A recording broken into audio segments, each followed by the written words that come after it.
All states that have ratified the UN Convention on the Rights of the Child have an obligation to make all rights in the Convention a reality for all children. Quality public investment in children is necessary to realise children's rights.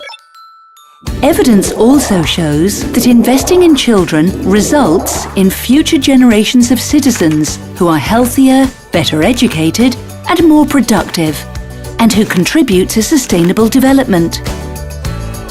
In a new general comment, the UN Committee on the Rights of the Child provides guidance to states on how to invest public resources to realise all children's rights.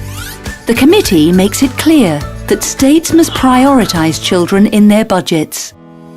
To achieve this, the 4 general principles of the Convention should be at the centre of states' decision on investment in children. States must not discriminate against any child through their resource mobilisation, budget allocation, or spending of public funds. The best interest of the child should be a primary consideration in the budgetary process at all times. The right of children to life, survival and development should be a cornerstone of the budget cycle of any state. States must ensure that children can participate in budget decisions, including by allocating the necessary resources for their participation. Did you know that during the process of drafting the General Comment, 2,700 children from around the world provided their opinions on how, when, and where to invest to make their rights a reality?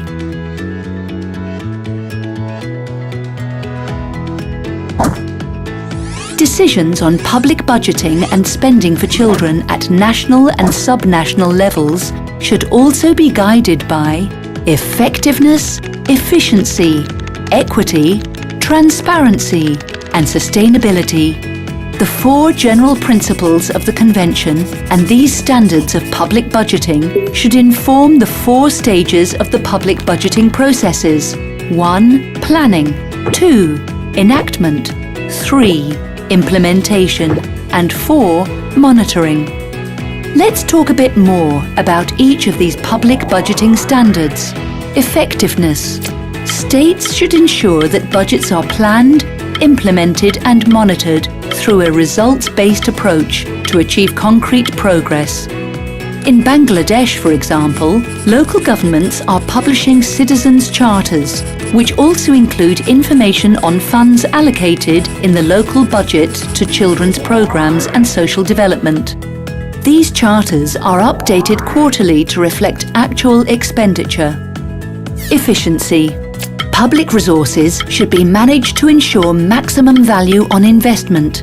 States must prevent wasting of resources due to inefficiency and combat corrupt practices. In Rwanda, the government has expanded its fiscal space to increase investment in children, not only by improving efficiency and tax collection, but also by cracking down on corruption. These measures have contributed to increased social expenditures on health and social protection. Equity. This involves making decisions on public budgeting and spending with the aim to contribute to greater equality in the enjoyment of the rights of children, especially for those children that are most excluded. In Ecuador, a greater share of municipal resources is allocated to the most deprived groups, including children, and local authorities conduct research on the socio-economic conditions of the population to help inform public investments.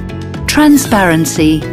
This refers to the right of adults and children to access timely and user-friendly budget information. Access to public information is necessary for the meaningful participation of civil society in budget processes. In Kenya, local authorities were supported to enhance participation of young people in local budgeting, using an interactive online budget portal to promote transparency and accessibility of budget information. Sustainability. Public budgeting should take the best interest of present and future generations of children into account to ensure sustainability of policies and programs affecting children, including in times of economic slowdown. The Children's Commissioner for England, for example, conducted a child rights impact assessment to assess how budget decisions would affect children.